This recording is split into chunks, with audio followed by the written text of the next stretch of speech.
The following is a reading of the 1429 letter of Cosma Raimondi to Ambrogio Dignosi. The translation is by Martin Davies, to whom all credit is owed for the text of this presentation. I have very little leisure at the moment to argue my views on the subject which your letters raise, being taken up with more weighty and much more difficult matters.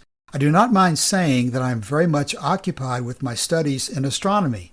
But since I have always followed and wholly approved the authority and doctrine of Epicurus, the very wisest of men, and now see his standing bitterly attacked, harassed, and distorted by you, I have taken it upon myself to defend him. It is only right that tried and true pupils, as I have proved myself in all fields of learning, should defend their master's teaching when it is attacked. Otherwise, when teachers are criticized, the pupils' studies may themselves seem to be under attack. The great pains you have taken to gather material against Epicurus seem directed not so much at refuting him, but me, his follower and disciple. But I shall pay you back as you deserve. It is not just a dispute between ourselves, for all the ancient philosophers, principally the three sects of academics, Stoics, and Aristotelians, declared war to the death against this one man who was master of them all. Their onslaught sought to leave no place for him in philosophy, and to declare all his opinions invalid, in my view, because they were envious at seeing so many more pupils taking themselves to the school of Epicurus than to their own. So I shall now set about doing within the limits of a letter what I had meant to do at greater length elsewhere, and defend him as fully as I can. And if the defense appears rather long-winded, it might well seem too short when you consider that debate on this topic could fill not just a longish letter, but thick books. The subject, what is the supreme good, is important and difficult, and it requires lengthy exposition. It is an investigation that attracted a good deal of discussion among the ancients, and many books survive on either side of the question. To show how unjustly you have attacked Epicurus, and to make plain what he thinks is our ultimate goal, I shall therefore begin by treating the topic in some depth. Then I shall answer your letter, and explain the whole matter in such a manner that you may actually be glad to return to the Epicurean camp you abandoned. Those who are not involved will say that it would be better first to refute the opponent's position, and then state one's own. Yet the subject is so complex and obscure that I think it will perhaps be granted that we should first explain it as a whole, so that it becomes clearer what it is we are seeking. Epicurus is criticized, then, because he thought to have taken too effeminate a view on what the supreme good is by identifying it with pleasure, and using that as the standard to measure everything else. But the more closely I consider the proposition, the more right it seems to be, as though it were something decreed not by a man, but by Apollo, or some sort of higher being. Epicurus scrutinized the force of nature in everything, and grasped that nature has made and formed us in such a way that nothing suits us more than having and keeping our bodies sound and whole, and remaining free from afflictions of mind or body. And so he laid down that the supreme good was located in pleasure. And how wise he was! What more can be said on the matter? What else can human happiness consist of? A man whose soul is in turmoil cannot be happy, no more than someone whose body is in pain can fail to be miserable. In case anyone thinks I am unaware of the temper of the times in which I discuss these things, I wished it to be understood that I am not now considering that absolute and true philosophy which we call theology. This entire inquiry concerns the human good of humankind and the various competing views of ancient philosophers on the matter. Though this was Epicurus's judgment, the Stoics took a different view, arguing that happiness was to be found in virtue alone. For them, the wise man would still be happy even if he were being tortured by the cruelest butchers. This is a position I most emphatically reject. What could be more absurd than to call a man happy when he is in fact utterly miserable? What could be sillier than to say that the man being roasted in the bull of Phalaris, subject to the most extreme torment, was not wretched? How again could you be further from any sort of happiness than to lack all or most of the things that themselves make up happiness? The Stoic thinks that someone who is starving and lame and afflicted with all the other disadvantages of health or external circumstances is nonetheless in a state of perfect felicity as long as he can display his virtue. All their books praise and celebrate the famous Marcus Regulus for his courage under torture. For my part, I think that Regulus or anyone else, even someone utterly virtuous and constant, of the utmost innocence and integrity, who is being roasted in the bull of Phalaris, or who is exiled from his country, or afflicted quite undeservedly with misfortunes even more bitter, can be accounted not simply not happy, but truly unhappy, and all the more so because the great and prominent virtue that should have led to a happier outcome has instead proved so disastrous for them. If we were indeed composed solely of a mind, I should be inclined to call Regulus happy and entertain the Stoic view that we should find happiness in virtue alone. But since we are composed of a mind and a body, why do they leave out of this account of human happiness something that is part of mankind and properly pertains to it? Why do they consider only the mind and neglect the body, when the body houses the mind and is the other half of what man is? If you're seeking the totality of something made up of various parts, and yet some part is missing, I cannot think it perfect and complete. We use the term human, I take it, to refer to a being with both a mind and a body.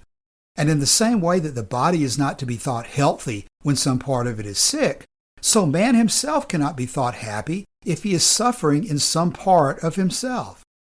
As for their assigning happiness to the mind alone, on the grounds that it is in some sense the master and ruler of man's body, it is quite absurd to disregard the body when the mind itself often depends on the state and condition of the body, and indeed can do nothing without it. Should we not deride someone we saw sitting on a throne and calling himself a king when he has no courtiers or servants? Should we think someone a fine prince whose servants are slovenly and misshapen? Yet those who would separate the mind from the body in defining human happiness and think that someone whose body is being savaged and tortured may still be happy are just as ludicrous. I find it surprising that these clever Stoics did not remember when investigating the subject that they themselves were men. Their conclusions came not from what human nature demanded, but from what they could contrive in argument. Some of them, in my view, placed so much reliance on their ingenuity and facility in debate that they did not concern themselves with what was actually relevant to the inquiry. They were carried away instead by their enthusiasm for intellectual display and tended to write what was merely novel and surprising, things we might aspire to, but not ones we should spend any effort in attaining.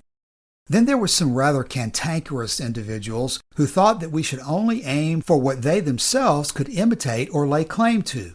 Nature had produced some boorish and inhuman philosophers whose senses had been dulled or cut off altogether, ones who took no pleasure in anything. And these people laid down that the rest of mankind should avoid what their own natural severity and austerity shrank from. Others subsequently entered the debate, men of great and various intellectual abilities, who all delivered a view of what constituted a supreme good according to their own intellectual disposition. But in the middle of all this error and confusion, Epicurus finally appeared to correct and amend the mistakes of the older philosophers and put forward his own true and certain teachings on happiness. Now that the Stoics have, I hope, been comprehensively refuted, I shall set about confirming his views as clearly as I can, which will at the same time rebut those of the Peripatetics and of the academics too. On these last, though, I shall not need to dwell at length. As for them, everything is uncertain. What sort of philosophy is it that denies that anything is certain? I do not think that even the academics themselves understood what they were saying. If the Stoics were madmen, the academics seem to me quite insane. There remain the Peripatetics, and they are more difficult to refute. Not only do they have a standard of certainty, but they argue in such a way that there seems to be some substance to what they're saying. But these philosophers too have, in my judgment, gone wholly astray. That will be more clearly grasped later on, once I have explained the main points of Epicurean doctrine. It will then be apparent to everyone that any others who lay claim to supremacy in philosophy and try to dislodge Epicurus from that position are utterly wrong, and that Epicurus's teaching on happiness is entirely correct. To show that this is so, there's no better place to begin than with nature herself, the sole mistress and teacher of everyone, whose judgment on each and every matter we must take to be absolutely true. When she was fashioning man, she polished her creation with so many little touches that he seems to have been made purely for enjoyment and to take advantage of every sort of pleasure. She endowed him with senses so distinct, varied, and useful that though there were many different types of pleasure, there was none in which he could not share. First, she gave him eyes, whose outstanding characteristic is that they shrink from looking at anything ugly or disgusting. We love to look at things of beauty, and not by any conscious or rational decision, but because nature impels us to do so. Which of us ever, if we were hurrying off elsewhere, does not stop to look if we catch a glimpse of some attractive sight?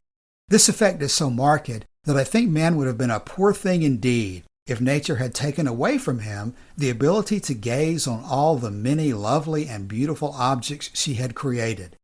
Is there anyone indeed who does not thoroughly enjoy hearing singing and the sweet sounds of music? The lyre and other such instruments seem to have been invented for the specific purpose of charming our souls. The same can be said of smell and the other senses, which the mind uses as its servants in sensing and grasping pleasure. I do not see what sort of pleasure can be found without the aid of the senses, unless perhaps it lies in the study of the deep mysteries of the universe, which I do not deny can be a source of great mental delight. Of all the pleasures that there are, in fact, this is the greatest, and this is where the Peripatetics see true felicity, in examining and contemplating those hidden things which are most worth knowing. But our inquiry is into man as a whole, and not just a part of him. The peripatetic thinker, no matter how profound, cannot be happy without external and bodily goods. Epicurus was right then to call pleasure the supreme good, since we are so constituted as to almost seem designed for that purpose. We also have a certain inherent mental disposition to seek and attain pleasure. As far as we can, we try to be happy and not sad. No one who ponders how much nature has produced for the sake of man alone, the quantity and copiousness and variety of her bounty, can doubt that pleasure is the greatest of all goods, and that it should direct all our aims. We see a vast array of fine things on land and sea. Many of them are necessary to support life, but most are simply pleasurable. They are of such a sort that nothing but pleasure is to be gained from them. Nature would certainly not have created such objects of pleasure had it not intended man to enjoy them and concern himself with them. The passions and activities of mankind themselves make plain that everything is done for the sake of pleasure. Why on earth should we spend anxious nights and days involved in such great struggles to find and keep what we need for daily life, unless we were sustained by the hope that someday we should be able to live a life of pleasure and enjoyment? If that hope were gone, our minds would be decidedly less inclined to take those pains and less keen and steadfast in enduring them. Why are scholarship and the disciplines of arts and letters thought so desirable, unless there is some special natural enjoyment in acquiring them, besides the help they afford in gaining the wherewithal to pass our lives in pleasure? Nor should we be so keen on honors and glory, on kingdoms and empires, to acquire and defend which great battles and disputes often arise, if those were not objects of the utmost delight. Decisions on war and peace alike are taken on the basis of keeping, protecting, and increasing those things by which we live and in which we take pleasure. Virtue, finally, is both the cause and a guide of pleasure. It constrains us and warns us that we should pursue each thing within those same limits by which virtue itself is circumscribed. Why then should virtue be desired, if not to allow us to lead an enjoyable life, by avoiding those pleasures which we should not seek and seeking those we should. If virtue brings no pleasure or delight, why should we want it or make much of it? But it does. Why not concede that the greatest of all goods, what we should seek above all, is that for the sake of which virtue itself is desirable? We see that man's whole constitution is geared towards the perception of pleasure, that nature carries us toward it, that a great many important things exist for the sake of pleasure, that all our actions are measured against its standard, so that in the end, lives may be free of care. In short, that everything is desired purely on account of the pleasure it will give us. In these circumstances, now that Epicurus's case has been conclusively proved by these rigorous and convincing arguments, who could still be so hostile to him as to not assent to his doctrine and admit that the highest felicity will be found in pleasure? But the Peripatetics do deny his doctrine and cannot bear the thought that pleasure is the supreme good, placing it rather in virtue. I should like to ask them, if virtue itself is going to bring in its train sadness, grief, pain, and fear, is it still to be desired? That I think they will not agree to. Since then, virtue is sought for the tranquility it brings to life, in which, under the name of pleasure, Epicurus identified the supreme good. Again, I ask the Peripatetics why they are unwilling to place the greatest good in pleasure.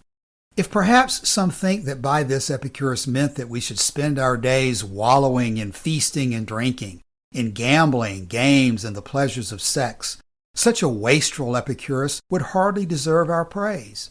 His teaching would indeed be lamentable if he wanted us to be gluttonous, drunken, debauched, boastful, and promiscuous. But that is not what Epicurus in his wisdom said or recommended. In fact, so far was he from wanting us to live without virtue, that virtue is actually essential for living up to his teaching, since it constrains and directs, as it were, all the bodily senses, as we argued already, and does not permit us to make use of them except when needed.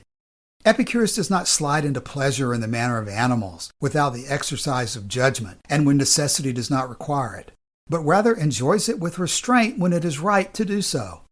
His theories, therefore, should not be neglected, nor should they be treated as condemned, and it is clear that the Peripatetics have not sufficiently understood what it is they are saying. I've run through these matters briefly and cursorily, even though I do not suppose they necessarily respond to your letter directly. The discussion here will have answered it in full measure, or very largely. Yet I should still like to complete this refutation by touching on each single point you raise. You think that we should not let pleasure direct all our aims. That, I think, has been demolished at length, and with some elegance, by what I've said. It has been shown that pleasure is the standard to which everything must be referred. As for your adding that Epicurus likened us to animals, in that you seem to be not merely attacking him, but actually supporting his case. Since pleasure is endowed with such power that it is sought even by animals, brutes bereft of reason whose impulses are entirely guided by nature, Epicurus could draw from that fact the very firm conclusion that what all beings seek is the greatest of all goods. When I wrote that the severe Catos of old would on occasion take ample refreshment of wine, and you thought that a matter for criticism, it is in fact wholly admirable if a sage, as the Catos were taken to be, sometimes engage in conviviality of a rather exuberant sort. Your following remarks, whose drift is that if we embrace Epicurus, we should be obliged to live like beasts, have, I think, been dealt with by what I've said before, since Epicurus does not suppose that life should be lived without virtue. I do not think he leads the life of animals. So he is not to be shunned like some traitor who would overthrow or pervert human society. He does not corrupt public morals. His whole doctrine is instead directed at making us as happy as we can be. You must at length give up your attacks on Epicurus then. Reform yourself and return to the camp in which you once fought with distinction. You've now turned against him under the spell of stoic subtlety of argument, and seduced by the majesty and splendor of the academics and Peripatetics. But you may be forgiven for that, since you are a younger man, not yet of an age to form a proper judgment on these very difficult matters with the indulgence granted to youth. But now that you have fully been instructed in the arguments of Epicurus, if you persevere in your hostility towards him, you will be thought intolerably arrogant, and not a little stupid. Turn then to embrace Epicurus, whose teaching I shall perhaps expound at more length if I ever have greater leisure. This letter took me just 2 days to write, though I fear it may still be rather prolix. Shortage of time did not allow me to pursue all of those aspects of the controversy which I feel could benefit from clear exposition and discussion.